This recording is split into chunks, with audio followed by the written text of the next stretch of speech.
ప్రేమ చేస్తే నువ్వు ఎక్కడ పాడైపోతావు అని చెప్పి తను చినిగిపోయిన బట్టలు వేసుకొని నీకు మంచి మంచి బట్టలు ఇప్పిస్తాడురా నాన్న. పాపం తను పరిగికో వికారాబాద్కో పంట మొత్తం తీసుకొని వచ్చిన తర్వాత పంట అమ్మిన తర్వాత ఒక 10,000 జేబులో పెట్టుకొని ఇంటికి వెళ్తా ఉంటే మధ్యాహ్నం 3 అవుతా ఉంటుంది, ఆకలి అవుతా ఉంటుంది నాన్నకు బాగా. నాన్న తిందామని చెప్పి ఒక రెస్టారెంట్ ముందర నిలబడి లోపలికి పోయి బిర్యానీ ఎంత ఉందని చెప్పి చూస్తే 250 రూపాయలు ఉంటుంది. నాన్నకు ఆకలి అవుతా ఉంటుంది, పేగులు మాడిపోతూ ఉంటాయి.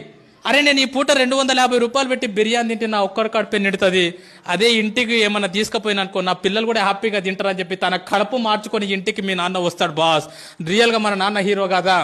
ఎన్నోసార్లు ఒక్కసారి ఇంటికి వెళ్ళిన తర్వాత నాన్న నీతో ఫ్రీగా ఉంటే అడగండి, నాన్న నీకు ఎన్ని కష్టాలు ఉన్నాయని చెప్పి పెద్ద చిట్టా చెప్తాడు బాస్. ఎన్నో అప్పులు ఉన్నాయి నాన్నకు, ఎన్నో ప్రాబ్లమ్స్ ఉన్నాయి నాన్నకు.